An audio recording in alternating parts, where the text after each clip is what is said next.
Hello students, मैं हूं आपका हरि सिंह सर और आज आपको पढ़ा रहा हूं मैं 10वीं क्लास की सोशल साइंस का हिस्ट्री का लेसन नंबर 1 जो है, जिसका नाम है the rise of nationalism in Europe. The rise of nationalism in Europe. तो ये जो चैप्टर आपको पढ़ा रहा हूँ, इसका अर्थ है कि भाई यूरोप के अंदर, जो यूरोप कॉन्टिनेंट है उसके अंदर नेशनलिज्म की भावना किस प्रकार से हुई। तो मैं आपको बता देता हूँ कि आज से सैकड़ों साल पहले किसी भी वर्ल्ड के किसी भी देश में राष्ट्र नाम की कोई चीज़ नहीं हुआ करती थी। उस समय जो है राजा महाराजा जो है वो राज करते थे और लोग जो है उन्हीं के प्रति समर्पित रहते थे या उनके अंडर में काम करते थे। लोगों को राष्ट्र से कोई लेना देना नहीं होता था, ना उस प्रकार की कोई भावना हुई थी। तो ये जो है नेशनलिज्म की भावना किस प्रकार से आई, कैसे आई यूरोप के अंदर, यही जो है हम इस चैप्टर में पढ़ेंगे। इसका उदय कैसे हुआ, नेशनलिज्म की भावना मतलब राष्ट्रवाद की भावना का उदय कैसे हुआ, rise of nationalism in Europe में किस प्रकार से हुआ, कितने स्टेजों के अंदर हुआ, तो सारा का सारा हम इस चैप्टर में पढ़ेंगे। ये आपका इंट्रोडक्टरी वीडियो है। इस वीडियो के अंदर जो आपको इंट्रोडक्शन कराया जाएगा, वो इंट्रोडक्शन किस चीज़ के है। सबसे पहले है आपके सामने एक ये फिगर है, फिगर नंबर 1 है। ये फिगर 1848 के अंदर फ्रेडरिक सोरियो के द्वारा बनाया गया हुआ है। फ्रेडरिक सोरियो ने अपने 4 फिगर इस प्रकार के बनाए थे, उनमें से पहला फिगर है। तो ये क्या दर्शा रहा है, ये फिगर दर्शा रहा है the dream of world wide democratic and social Republic. वह पूरे संसार के अंदर डेमोक्रेटिक और सोशल रिपब्लिक, डेमोक्रेटिक मतलब प्रजातंत्र और सोशल रिपब्लिक मतलब समाज के द्वारा, जनता के द्वारा चुनी हुई सरकार, ये किस प्रकार से बनी हुई है उसके बारे में बता रहा है। उसका एक स्वप्न दिखा जा रहा है इसमें। The pact between nations, a print prepared by Frederic Sorrieu 1848। तो ये फ्रेडरिक सोरियो द्वारा 1848 में की गई ये तस्वीर है। तो इसको ध्यान से आप देखेंगे, पढ़ेंगे, आपको अच्छी तरह समझ में आ जाएगा। तो अब शुरू करते हैं इसके लिए। इन 1848 Frederick Sorio, A French artist, prepared series of 4 prints visualizing his dream of world made up of democratic and social republic। 1848 के अंदर फ्रेडरिक सोरियो जो एक फ्रेंच आर्टिस्ट था, उसने ये सीरीज 4 तस्वीरों की एक सीरीज तैयार की थी, जिसके अंदर उसको अपना सपना दिखाया गया था डेमोक्रेटिक और सोशल रिपब्लिक के तौर पर, कि भाई कि पूरे वर्ल्ड के अंदर जो है किस प्रकार के नेशन होंगे और वो नेशन जो डेमोक्रेटिक होंगे और उनके अंदर सोशल रिपब्लिक होगा। जनता के, उनका जो शासनाध्यक्ष होगा, जो भी सरकार होगी वो जनता के द्वारा चुनी गई सरकार होगी। इस प्रकार के विजुअलिंग उसने किया था, ठीक है नहीं। द फर्स्ट प्रिंट फिगर 1, जो फर्स्ट प्रिंट आपकी है फिगर 1 है, of the series shows the people of Europe and America. जो फर्स्ट सीरीज़ है, ये क्या है, यूरोप और अमेरिका के लोगों के द्वारा दर्शाई गई है। ये जो सीरीज़ है आपको दिखाई गई है, इसके अंदर जो फर्स्ट प्रिंट है ये सीरीज़, इसके अंदर जो भी लोग हैं ये आपको दिखाई दे रहे हैं। इसमें ये कौन है, यूरोप और अमेरिका के लोग हैं सारे, ठीक है कि नहीं। इसमें सारे के सारे लोग जो हैं यूरोप और अमेरिका के लोग हैं। और कौन कौन है इसमें, Europe and America, man and women, इसमें मैन भी हैं और वुमेन भी हैं। Of all ages and social classes, सभी एजेस के लोग इसके अंदर हैं और सभी सोशल क्लासेस के, जिसके अंदर पीजेंट्स भी हैं, लेबर्स भी हैं, मिडिल क्लासेस भी हैं, आर्टिसन भी हैं, लेक्चरर, प्रोफेसर, सभी के सारे इस सीरीज के अंदर आ रहे हैं। सभी क्लासेस के लोग इसमें हैं। मार्चिंग ए लॉन्ग ट्रेन, और एक लॉन्ग ट्रेन की बातें जो इसमें मार्च कर रहे हैं आपको देख रहे हैं सीरीज़ में। marching along train and offering homage to the statue of liberty as they pass by it। और जब ये यहाँ से मार्च करते हुए, इस प्रकार से मार्च करते हुए, जब ये लिबर्टी ऑफ स्टेचू, जो लिबर्टी ऑफ स्टेचू है, इसके पास से गुजरते हैं, तो ये क्या है, इसको होमेज करते हैं, मतलब इसको सम्मान देते हैं, इसको सलूट देते हैं और इसको प्रणाम करते हैं और इसके सामने सर झुकाते हैं और फिर आगे बढ़ते हैं। ठीक है नहीं, statue liberty as they pass by as you would recall artist of the time of the French revolution personified liberty as a female figure. और आपको याद है कि जब फ्रेंच रिवॉल्यूशन के अंदर 1789 में जो आर्टिसन ने एक लिबर्टी मतलब स्वतंत्रता के लिए एक फीमेल फिगर का जो फीमेल फिगर्स, एक स्त्री का जो चित्र ये दर्शाया गया था और इसको एक क्या किया गया था, पर्सनिफाइड किया था, मतलब मानवीकरण किया था उसका। एक स्वतंत्रता को एक स्त्री के चित्र के रूप में दर्शाया गया था। आपको पता है 2 फिगर उसमें बनाए गए थे, आप लोग को पता है सब। ठीक है नहीं, female figures. Here you can recognise the torch of enlightenment. तो आप देखते हो कि जिस प्रकार से उस फीमेल फिगर के हाथ में टॉर्च ऑफ एनलाइटमेंट था, देखो यहाँ पर जो स्टेचू के पास में टॉर्च ऑफ एनलाइटमेंट है, and she bears one hand and the charter of the right of man in the other hand. और जो चार्टर ऑफ राइट है वो उसके दूसरे हाथ में है। तो ये इस प्रकार से इसमें दर्शाया गया है, charter of right of the other hand. और जो ये on the earth of the foreground of image lies the settled remain of the symbol of absolute institution. और जो ज़मीन के ऊपर पड़े हुए हैं, ये क्या पड़े हुए हैं, ये पड़े हैं on the earth of the foreground, ज़मीन के ऊपर क्या पड़े हुए, इमेज ऑफ द सेटल्ड, जो इमेजेस पड़ी हुई हैं, जो पड़े हुए हैं, क्या चिन्ह पड़े हुए हैं, ये किसके, रिमेन ऑफ द सिम्बल्स, चिन्ह पड़े हुए हैं, ये एब्सोल्यूटिस्ट इंस्टीट्यूट के चिन्ह पड़े हुए हैं। एब्सोल्यूटिस्ट इंस्टीट्यूट क्या होती हैं, जिसके सत्ता को कोई चैलेंज ना कर सके, जैसे राजा महाराजाओं की सरकार, किसी मिलिट्री की सरकार, इस प्रकार की सरकारों को एब्सोल्यूट इंस्टीट्यूशन कहते हैं। जैसे राजा के अंदर में कोई राजा बैठा हुआ, मोनार्की बैठा हुआ है, तो उसका जो राज है वो क्या है, एब्सोल्यूट इंस्टीट्यूशन है। तो ये पढ़े हुए हैं और आपकी बुक के अंदर भी इसमें दिया हुआ है स्पष्ट। एब्सोल्यूट का मतलब क्या है, लिटरेसी ए गवर्नमेंट और system of rule that has no restrain on the power exercise. भाई इस प्रकार की सरकार जिसकी पावर को कोई चैलेंज ना कर सके। मान लो किसी राजा ने बोल दिया कि भाई आज ये काम करना है तो करना है, उसको कोई चैलेंज नहीं कर सकता। ठीक है नहीं। इन हिस्ट्री और इतिहास के अंदर किस प्रकार के टर्म हैं, refer to the form of monarchy का, कि भाई राजतंत्र, और government that was centralised, militarised and repressive. जो इस प्रकार की गवर्नमेंट जिसको एक केंद्र के रूप में मिलिट्री से या शासन के अध्यक्ष के द्वारा या राजा के द्वारा चलाई जाती है, उसको क्या करते हैं, एब्सोल्यूट इंस्टीट्यूट कहते हैं। ठीक है। तो ये उनके चिन्ह पड़े हुए हैं, उनके ताज पड़े हुए हैं, क्रोन पड़े हुए हैं राजा महाराजाओं के, जनता ने उनको उखाड़ फेंका है और ये नीचे पड़े हुए हैं। ठीक है नहीं।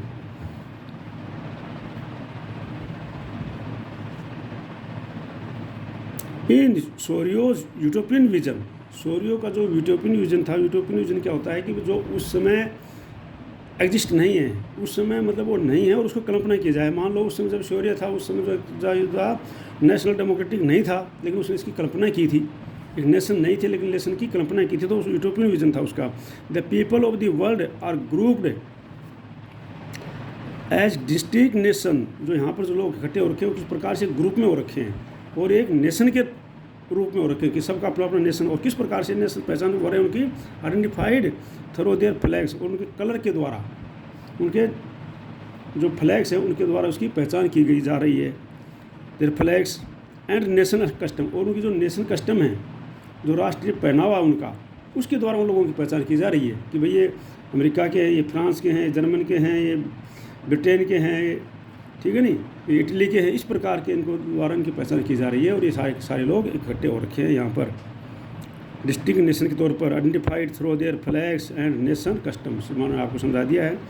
लीडिंग, अब ये जो प्रोसेस है, ये जो ट्रेन चल रही है, इसमें सबसे पहले लीडिंग कौन है, सबसे आगे कौन है, लीडिंग का मतलब सबसे आगे। लीडिंग द प्रोसेसेस, इस प्रोसेस में लीडिंग कौन है, इस प्रक्रिया में सबसे लीडिंग कौन कर रहा है, वे the past of liberty are the United States, जो इस लिबर्टी से आगे गुजर चुके हैं, इस लिबर्टी को क्रॉस कर चुके हैं, दिखाया गया है इस लिबर्टी का क्रॉस कर चुके हैं, वो कौन दिखाए हैं? United states and Switzerland, United state और स्विट्ज़रलैंड को दिखाया गया है। कहने का तात्पर्य है कि यूनाइटेड स्टेट और स्विट्ज़रलैंड उस समय जब ये चित्र बनाया गया उस समय नेशन स्टेट बन चुके थे, इसलिए उनको बिल्कुल आगे दिखाया गया है। विच by this time were already nation states, उस समय नेशन स्टेट बन चुके थे। और क्या है? फ्रांस, फ्रांस को दिखाया गया है कि फ्रांस जो देखा है बोलता है बिल्कुल स्टेचू के सामने है, ट्री कलर के लिए स्टेचू के सामने है। ये दिखाया गया है कि भाई जस्ट फ्रांस जो है अभी अभी नेशन स्टेट बनने ही वाला है, तो इसलिए फ्रांस को जो दिखाया गया है वो आपको इस स्टेचू के सामने बिल्कुल जस्ट नज़दीक दिखाया गया है उसको, ताकि ये जो है अभी बनने ही वाला है, फ्रांस जो है अभी वहाँ पर बनने ही वाला है। तो ये क्या है? फ्रांस आइडेंटिफिएबल, फ्रांस जो है आइडेंटिफिएबल द रिवोल्यूशनरी ट्रिकुलर, जो एक कलर क्रांतिकारी जो है ट्रिकुलर फलक के द्वारा दिखाया गया है, उस समय है जस्ट रीच द स्टेचू, और जो उस समय जो स्टेचू के पास में पहुंच चुका है। कहने का तात्पर्य है कि भाई फ्रांस जो है अभी क्या बनने वाला है, अभी जो है बनने ही वाला है अभी एक नेशन स्टेट, ठीक है ना। तो ये वहाँ पर दिखाया गया है। She is followed by the peoples of Germany bearing the black red and gold flag, और उसके पीछे दिखाए गए हैं किसके लोग? पीपल ऑफ जर्मनी के, जिनके हाथ में क्या है? Black red and gold flag है, ये दिखाया गया उनके पीछे।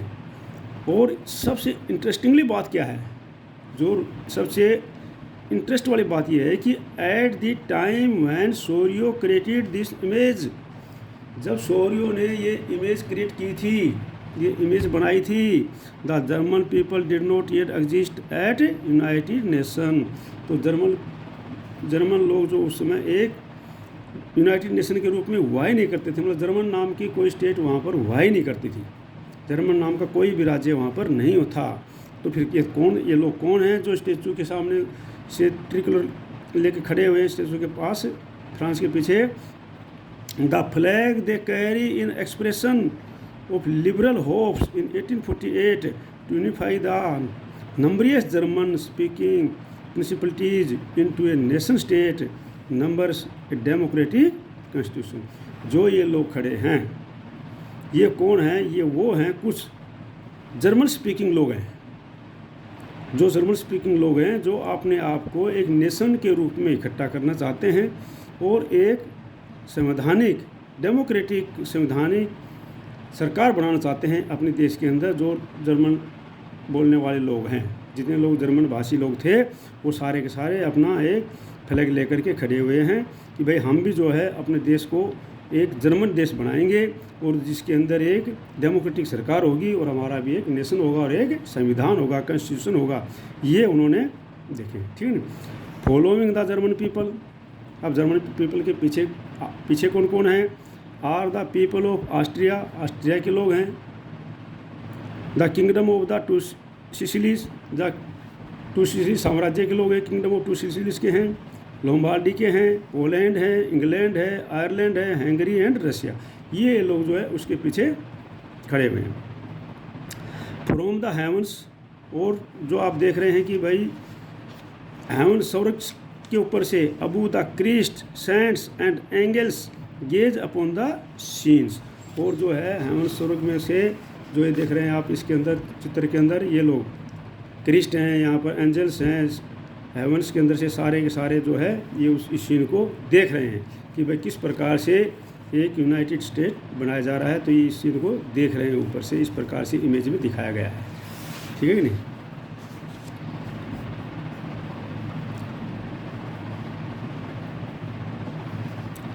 They have been used by artists to symbolize of fraternity among the nation of world. जो आर्टिस्ट ने दिखाया गया है उनको कि भाई ये सारे के सारे जो हैं एक भाईचारा और नेशन ऑफ वर्ल्ड के एक दृश्य को देख रहे हैं, ठीक है नहीं, आसमान से, और उनको आशीर्वाद दे रहे हैं। This chapter will deal with many of the issues visualized by शोरियो in figure 1। इस चैप्टर के अंदर शोरियो ने जो उसका स्वप्न था, वो ड्रीम था, वो बहुत सारे इश्यूज, मुद्दों को उठाया गया है उसमें बहुत सारे मुद्दों को उठाया गया है उसने उस चैप्टर के अंदर उसने लिखा गया, जो उनके मुद्दों को इस चैप्टर में दर्शाया गया है। During the 19th century nationalism emerged as a force which brought about sweeping changes in the political and mental world of Europe। 19वीं शताब्दी के अंदर एक बहुत बड़ा बदलाव आया, स्वीपिंग चेंज, बहुत बड़ा बदलाव हुआ, जिसके अंदर पॉलिटिकल और मेंटल, जो लोगों की भावनाएं दिमागी रूप से और राजनीतिक रूप से सारे के सारे यूरोप को चेंज कर दिया, मतलब बदल के रख दिया। और उस भावनाओं का रिजल्ट क्या हुआ, जो पॉलिटिकल रूप से और मेंटल रूप से जो भावनाएं आई थी, उनका रिजल्ट क्या निकला, उनका रिजल्ट ये निकला कि the end result of this changes was the emergence of nation state. और इसका रिजल्ट ये निकला है कि वहाँ पर बाद में जो है सभी यूरोप के अंदर क्या बन गए, नेशन स्टेट बन गए। अब आपको आएगा यहाँ पर भी स्टेट, नेशन स्टेट क्या है। तो ये नेशन स्टेट होती है भाई, कोई भी एक ज़मीन का टुकड़ा हो जिसके ऊपर कोई भी राजा राज्य करता हो, तो एक स्टेट है, राज्य है, कोई बात नहीं है, क्योंकि उस पर राजा राज कर रहा है, वो राजा का राज्य है। लेकिन नेशन स्टेट क्या है, जिसके अंदर लोगों की भावनाएं, लोग उससे प्यार करें और लोग उसे अपने आप को एक स्टेट के रूप में समझें, उसको बोलते हैं नेशन स्टेट। तो ये वहाँ पर एक नेशन स्टेट के रूप में परिवर्तित हो गया, place of the multi national dynastic empires of Europe. और जो यूरोप के अंदर मल्टीनेशनल भिन्न बहुत सारे एक नेशनल डायनेस्टिक थे, मतलब मल्टीनेशनल डायनेस्टिक थे, मतलब जगह जगह जो है छोटे छोटे टुकड़ों में राजा लोग राज कर रहे थे, वो सारे के सारे भावनाएं किस में आ गई, एक नेशन स्टेट में बन गई। छोटे छोटे राज्य राज कर रहे थे, छोटे छोटे टुकड़े राज कर रहे थे, उन सब से मिलकर क्या हो गया भाई, एक नेशन स्टेट बन गया वहाँ पर। इसका रिजल्ट ये निकला, ठीक है नहीं। The concept and practice of modern state, जो आज के जो आधुनिक मॉडर्न स्टेट राज्य हैं, इनका कंसेप्ट और इनको व्यवहार में जो लाने गया इन विच द सेंट्रलाइज्ड पावर, जिसके अंदर आजकल जो है मॉडर्न स्टेट हैं, इनमें क्या है, सेंट्रलाइज्ड पावर होती है, किसके द्वारा, एक अपनी सेंट्रलाइज्ड पावर होती है, जिसके ऊपर लोगों की चुनी हुई सरकार होती है, कंट्रोल होता है उसका, और क्लियरली डिफाइंड टेरिटोरी, और उस टेरिटोरी के अंदर डिफाइन करता है, और उसको developing over a long period of time in Europe. बहुत सारे धीरे धीरे डेवलप करने के बाद में जो आज मॉडर्न स्टेट बने हैं, जिसके अंदर की एक सेंट्रलाइज स्टेट है, उस देश की लोगों के द्वारा चुनी गई सरकार है, इसका परिणाम बहुत धीरे डेवलप करने के बाद में बना है। बट ये nation state was one which with the majority of the citizen. लेकिन ये जो नेशन स्टेट है, ये क्या है, एक लोगों के द्वारा, एक नागरिकों के द्वारा मेजोरिटी है, ना कि नॉट ओनली इट्स रूलर, ना कि इनके रूलर का, मतलब उसके ऊपर शासन का अधिकार किसका है, नागरिकों का है, ना कि उसके शासकों का, ठीक है नहीं। Come to develop a sense of common identity, और ये क्या है, एक कॉमन आइडेंटिटी है, सभी के द्वारा कॉमन आइडेंटिटी है, इसमें कॉमन पहचान द्वारा होते हैं और सब इकट्ठे होते हैं, और शेड हिस्ट्री, और उनकी शेड हिस्ट्री होती है, उनकी इतिहास जो है एक जैसा होता है उन लोगों के द्वारा, एंड डिसेंट, और उनके द्वारा पूर्वज भी एक होते हैं, उन सब के द्वारा इकट्ठे किए गए एक सरकार, एक नेशन बनाया हुआ, ये एक नेशन स्टेट है, जो डेवलपिंग जो है आज की मॉडर्न स्टेट है इसको, ठीक है नहीं।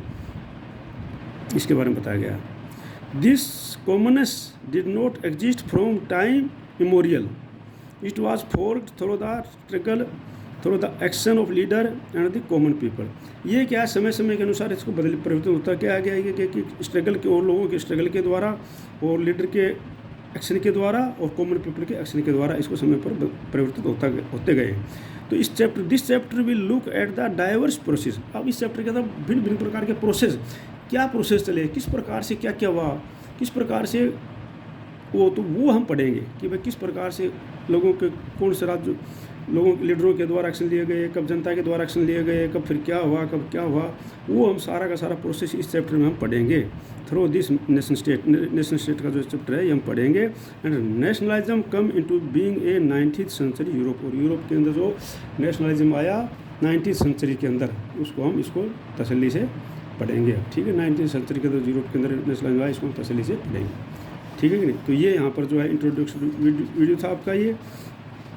और अभी जो है मैं इसके बाद बनाऊंगा पॉइंट वाइज वीडियो, हर एक पॉइंट वाइज वीडियो आपको मिल जाएंगे। और आप इंट्रोडक्शन वीडियो है, सारे वीडियो आप पढ़ना, वीडियो को शेयर करना और लाइक करना है इसको। और अगला वीडियो मैं जो बनाऊंगा आपका, वो बनाऊंगा नंबर 1 पॉइंट का, the French revolution and the idea of nation, तो उसको भी आपने पढ़ना है।